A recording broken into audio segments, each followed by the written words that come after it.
Coming up on the latest edition of the Tiger Football Report, we'll chat with the head coach of the Tigers about how the bye week went, and we'll also preview the Tigers matchup with Elon. Also later in the show, we'll be joined by special guest Pat Skerry of the men's basketball team. Get ready, the Tiger Football Report starts now.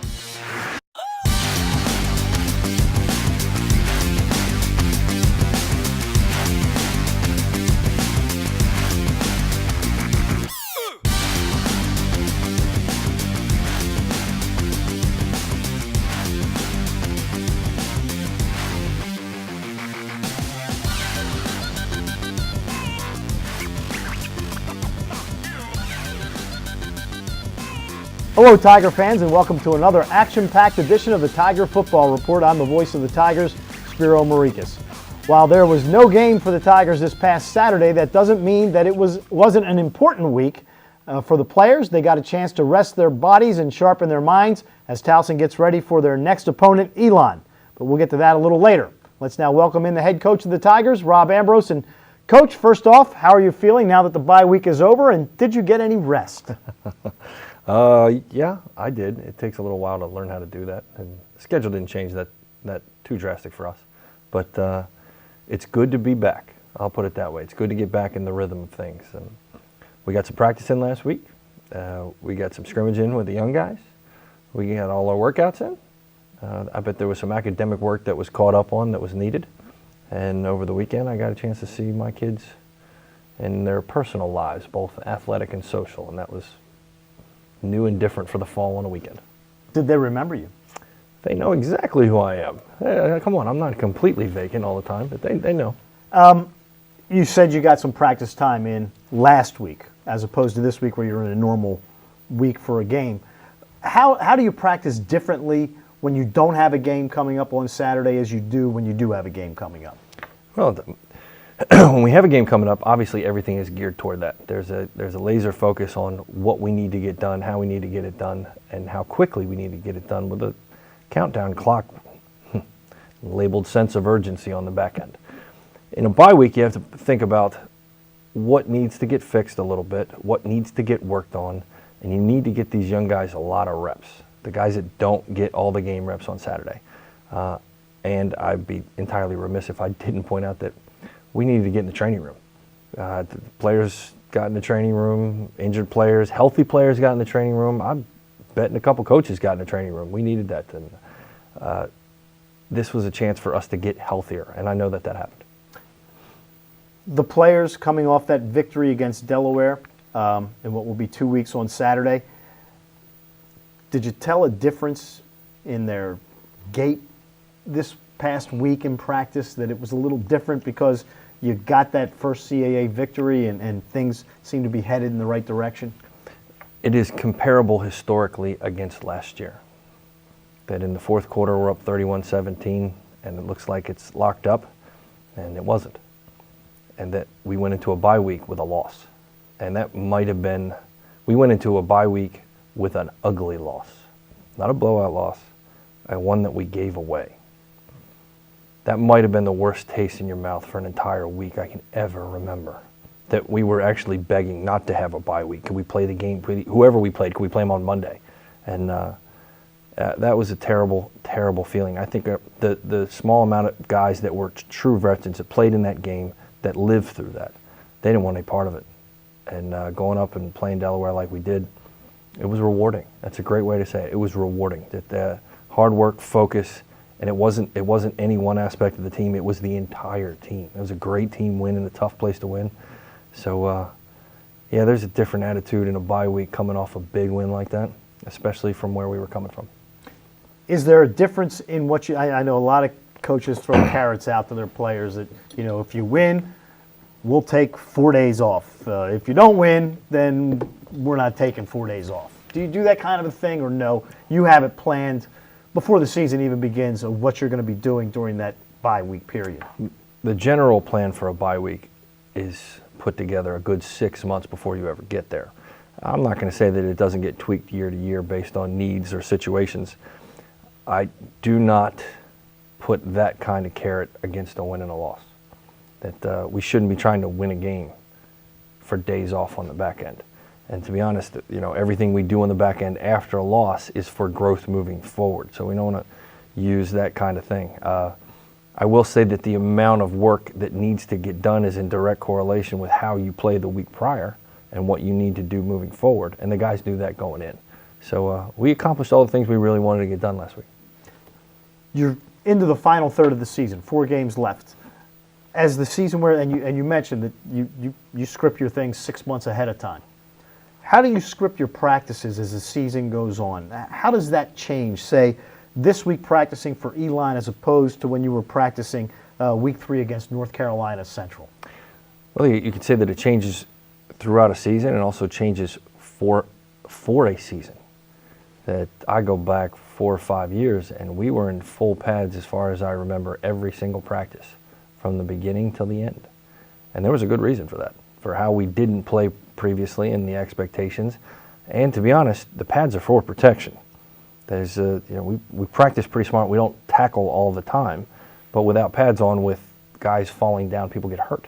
So it was in a protective mode until we actually learned how to practice hard without hurting each other, which took a couple years. Now, at this point, we're practicing on Tuesdays and Wednesdays and Thursdays pretty hard, and on both Tuesdays and Wednesdays we're in full pads, and then on Thursdays it's shells. When you get a veteran team that knows what to do and how to practice, the goal is that you're only really in full pads on Tuesday. You're in shells on Wednesday, and you're basically in helmets on Thursday. We're not there yet, but we're getting close. You come to the final 4 weeks of the season, and I don't know if you've sat down with the team and discussed it, but I'm sure they realize you guys still have a shot at a winning record at 7-5.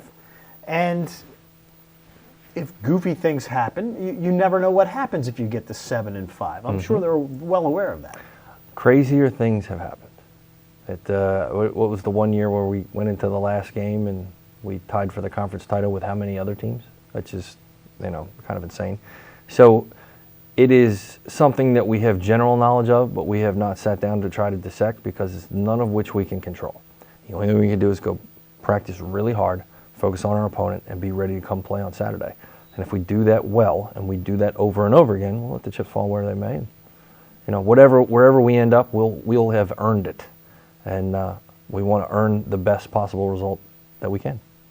And those earned victories will start with Elon this week. We've come to our first break, but when we come back, we'll preview the Tigers' homecoming opponent, CAA newcomer Elon. But before we go, let's take a look at this week's Tiger Tidbit presented by Under Armour. Did you know that under the leadership of Rob Ambrose, that the Tigers are 4-1 coming off of their bye week?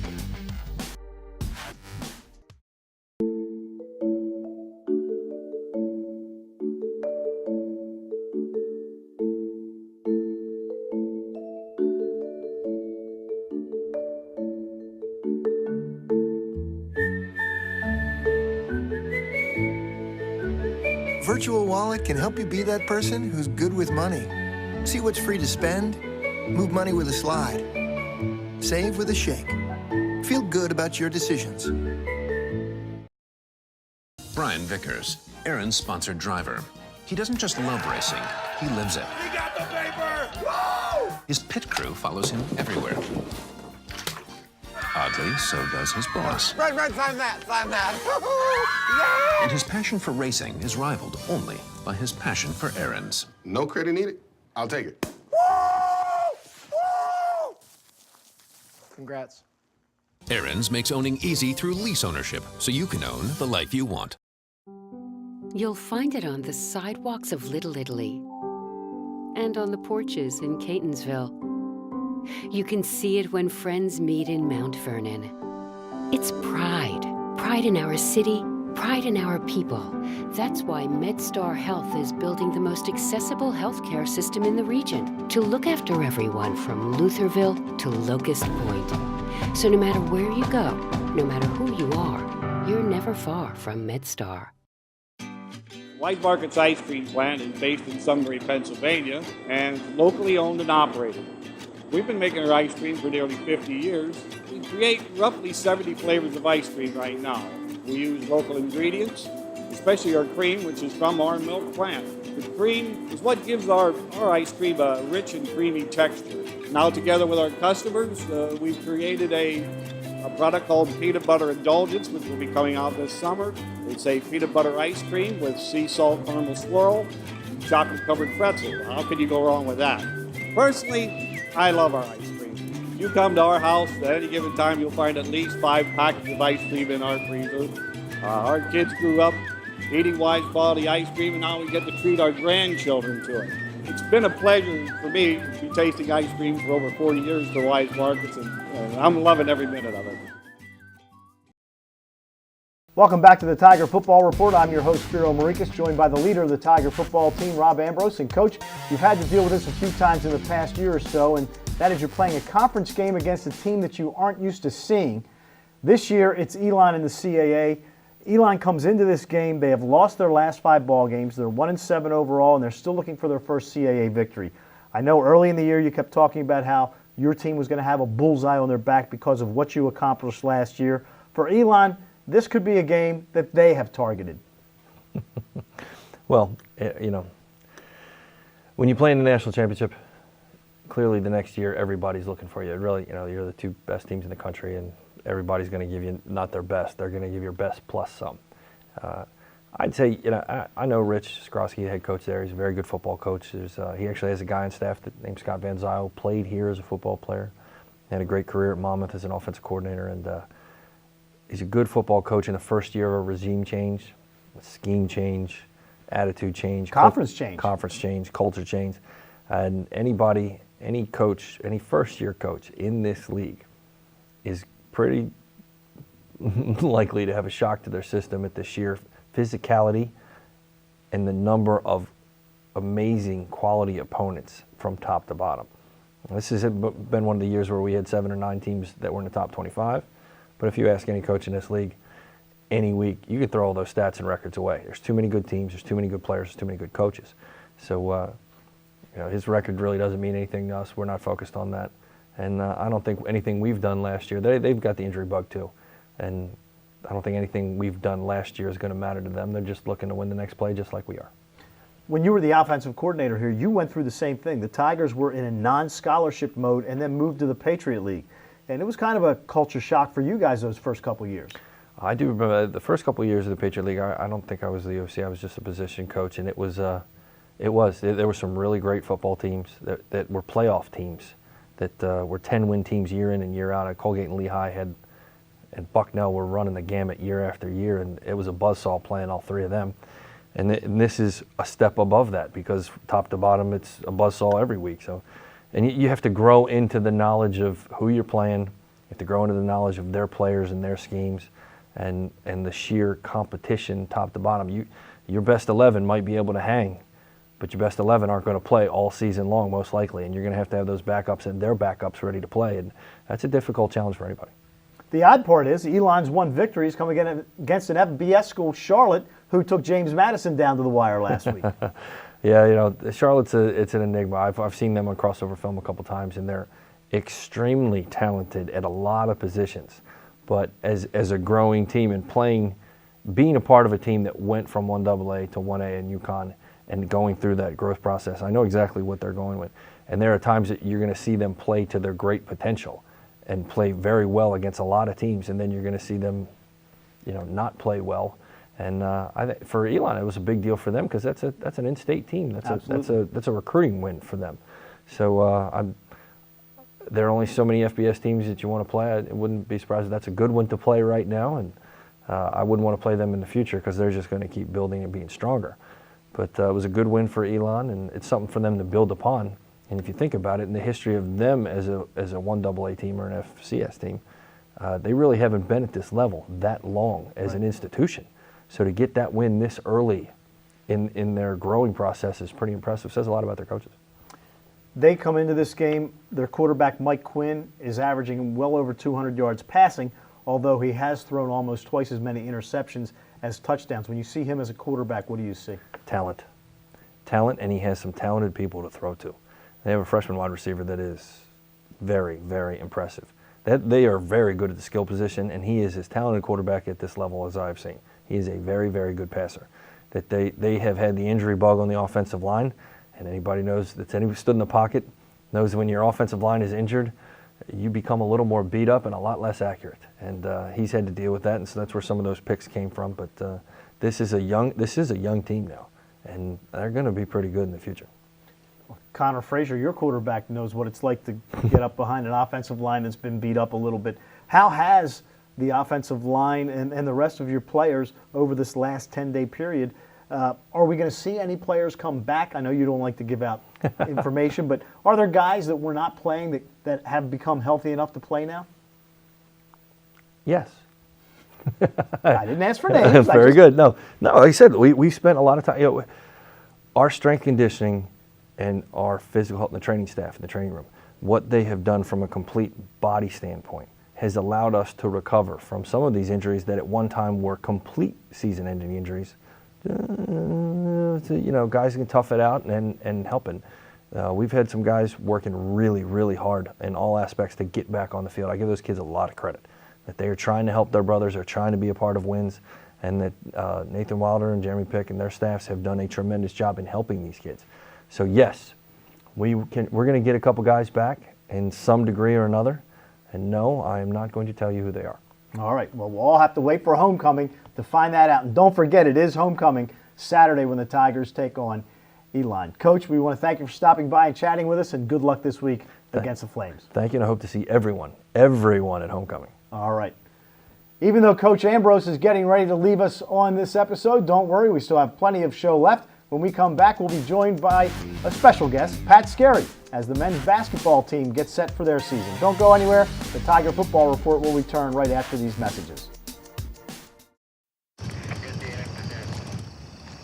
You know how fast you were going? Yeah, about 55. Where are you headed at such an appropriate speed? Across the country to enhance the nation's most reliable 4G LTE network. How's it working for you? Better than ever. How'd you do it? Added cell sites, increased capacity. And your point is? So you can download music, games, and directions for the road when you need them. Who's this guy? Oh, that's Charlie. You ever put pepper spray on your burrito? I like it spicy, but not like, ooh, spicy. You always like this? You have no idea.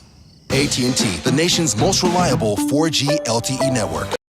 Mariner Finance is a consumer finance company, so we offer personal loans. Mariner Finance is a great place to work. It's a great thing for anyone with the entrepreneurial spirit. Everybody in every office has an opportunity to achieve and grow. Be your own leader. Be a leader amongst the fellow coworkers in your office. The training and development that we do at Mariner Finance is one-on-one. Someone who has been there, done it, experienced it. There is no better feeling. Learn with us. Grow with us. Run with us. Brian Vickers, Aaron's sponsored driver. He doesn't just love racing, he lives it. He got the paper! Woo! His pit crew follows him everywhere. Oddly, so does his boss. Red, sign that. Yeah! And his passion for racing is rivaled only by his passion for errands. No credit needed. I'll take it. Woo! Congrats. Aaron's makes owning easy through lease ownership, so you can own the life you want.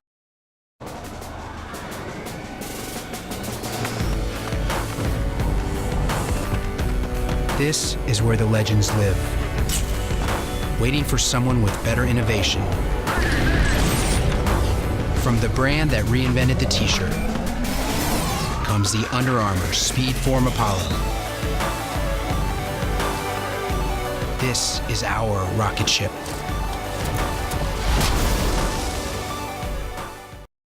Welcome back to the Tiger Football Report. As promised before the break, joining us now in studio, a very special guest, the head coach of the Tigers men's basketball team, Pat Skerry. Coach, welcome back to the studios. Good to see you. And here you are. You're just a couple of weeks away from the start of the season. I know you're excited. Super excited. A lot of work ahead, a lot to do, but really like the group and how hard they've been working, and we've had great chemistry. So it's an exciting time of year, and, you know, we got high expectations for ourselves, and we got to try to meet those. Obviously, the first thing people want to know is, how do you replace Jarrell Benneman? Much like Coach Ambrose had to answer all the questions about Terrence West, you're going to have to answer the questions about Jarrell Benneman early in the season. But it's not just Jarrell. I mean, you're missing 4 starters from last year, including a couple of guys in Mike Burwell and Marcus Damas that not only help you offensively, but they were shutdown guys defensively. Absolutely. You know, and you don't replace guys like that. I think what you hope to do is, we have new guys that are here that we like a lot, that are going to be good players, but they've also got to play their game now, especially offensively. Now, with that said, they've got to adhere to our culture, our fabric, which has been defense and rebounding. And we need to be a really good team defensively and on the backboards to have the type of year that we think we're capable of having. We're not there yet, though I'm sure a lot of coaches feel like that early on, but we expect to get there. I also know that in watching you for 3 years that the defensive and rebounding, I mean, that's your mantra. That's your mantra. And you mentioned the culture. And you've changed that in those 3 years. And how much of an effect do you think the guys like Burwell, like Guthrie, like Damas, like Benjamin have instilled in these younger guys that are here now? A lot, they laid a foundation. I watched it now with guys like Parker and Davis, and Walter and McGlynn. Some guys have been to Jamel Flash, and they were on guys about, hey, don't do that, we don't do that. That's not expected.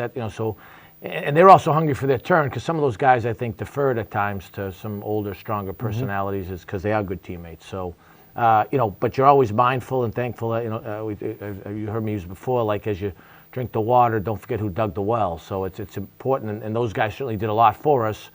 And you don't replace them by changing your game. TJ's got to be TJ, and that's good enough to help us win a lot of games. And there's other guys like that as well. Tomaj Parker-Rivera, as you mentioned, he's one of the guys that had extensive playing time last year for McGlynn, started most of the season. But you bring in a couple of guys, a couple of transfers. A.J. Astroth from Vanderbilt. What does he bring to the team? You know what? He's done really well since practice started. He needs to be our lockdown guy in the perimeter. He's 225 pounds at 6'5". He's done a great job in practice, rebounding it and taking care of it. If he can do those type of things, he's going to have a successful year for us. He's a capable shooter, driver, but he's got to be that lockdown guy. If you're playing against the premier guard, that he's a guy that can guard him. So we expect him to do that. Alex Gavrilovic, I got to get that name before the first game. He comes from Dayton, very successful program, so he brings something to the table. He's good.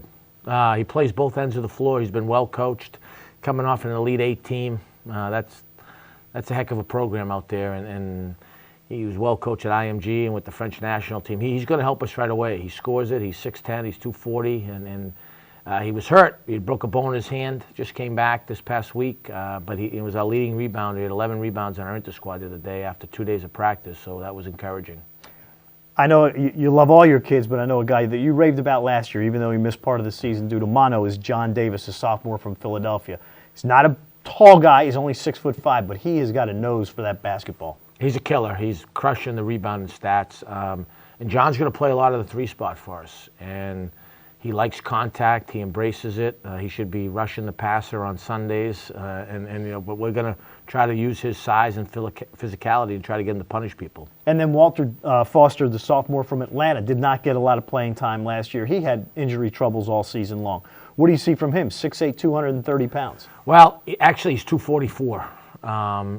He had off-season foot surgery. He played hurt all last year. He's playing tremendously. Our first inter-squad, he had, I think it was 24 and 13.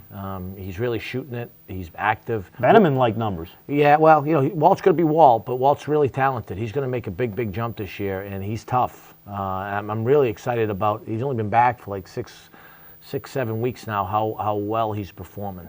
Your classes are distributed very well. 4 freshmen, 4 sophomore, 4 juniors, and then you have the 2 graduate students. Do you like that kind of a mix? Yeah, I mean, you like to try to keep it even, and there's a chance. I really like our freshman class from a skill standpoint. It's the most skilled group we've had, and I think a couple of them are going to push for minutes and certainly play minutes. Are they all going to play? I don't know yet, but I think they're all going to be good enough to really help us at some point, so there's always a chance we could redshirt a guy or two. First game's against Alabama. Then you go to a tournament in Monmouth, New Jersey to play 3 games in 3 days. When you look at where you want to be come conference time, how long do you think it takes you to get that rotation set? I'm concerned about that in a good way. You want to play well early. Even 2 years ago when we set that record, NCAA record, we struggled early. We were like 4-8 or 4-9. So I've got to do a good enough job to make sure that doesn't happen. Obviously, the most important basketball is in your conference season. Right.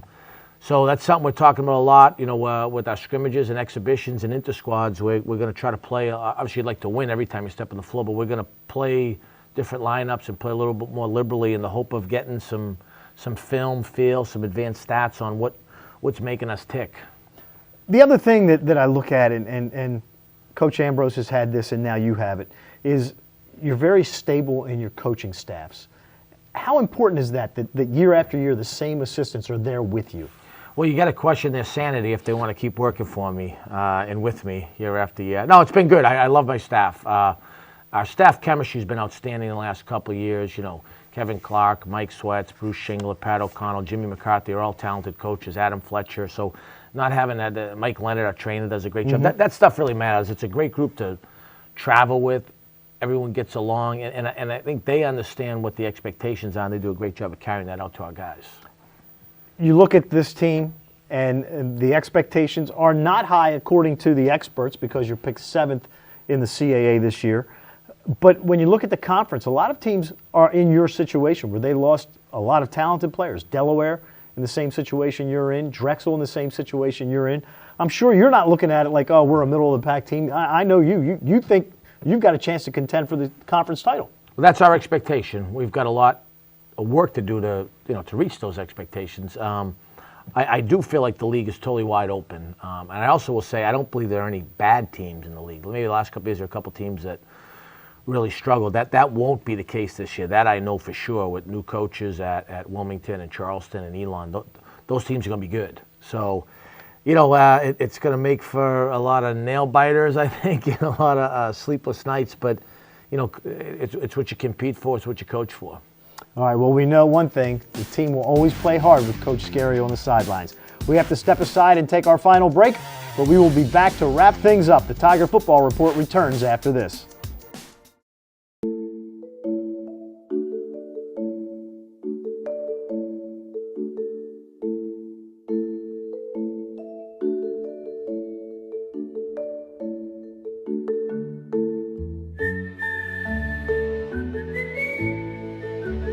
Virtual Wallet can help you be that person who's good with money. See what's free to spend, move money with a slide, save with a shake. Feel good about your decisions. You'll find it on the sidewalks of Little Italy and on the porches in Catonsville. You can see it when friends meet in Mount Vernon. It's pride. Pride in our city, pride in our people. That's why MedStar Health is building the most accessible healthcare system in the region to look after everyone from Lutherville to Locust Point. So no matter where you go, no matter who you are, you're never far from MedStar. White Market's ice cream plant is based in Sunbury, Pennsylvania, and is locally owned and operated. We've been making our ice cream for nearly 50 years. We create roughly 70 flavors of ice cream right now. We use local ingredients, especially our cream, which is from our milk plant. The cream is what gives our ice cream a rich and creamy texture. Now, together with our customers, we've created a product called Peanut Butter Indulgence, which will be coming out this summer.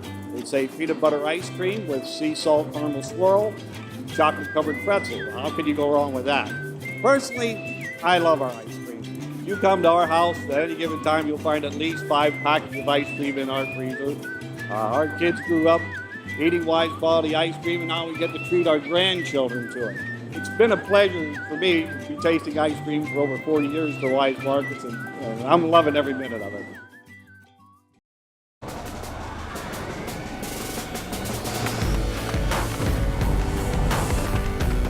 This is where the legends live, waiting for someone with better innovation.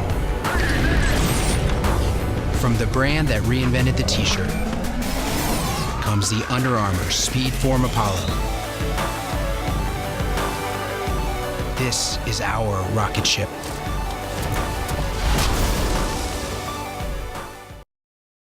Welcome back to the Tiger Football Report. We'd like to thank Coach Rob Ambrose for stopping by earlier, and thank you, Coach Scarry, for stopping by, and we can't wait to see your guys on the court.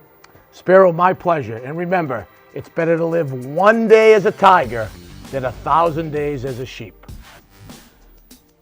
As we mentioned earlier, the Tiger football team is back in action this Saturday when Elon comes to town for homecoming. Get your tickets right here on TowsonTigers.com. If you can't make it out to the game, We'll have it for you live and for free right here on the Towson Sports Network as Hall of Famer Ron Meehan and I bring you all the action. Our coverage begins at 3:30 on TowsonTigers.com, 3:45 on CBS Sports Radio 1300. Thanks for watching another episode of the Tiger Football Report. For Rob Ambrose and Pat Scarry, I'm Spiro Marikas. Have a good weekend, and we'll talk to you again soon.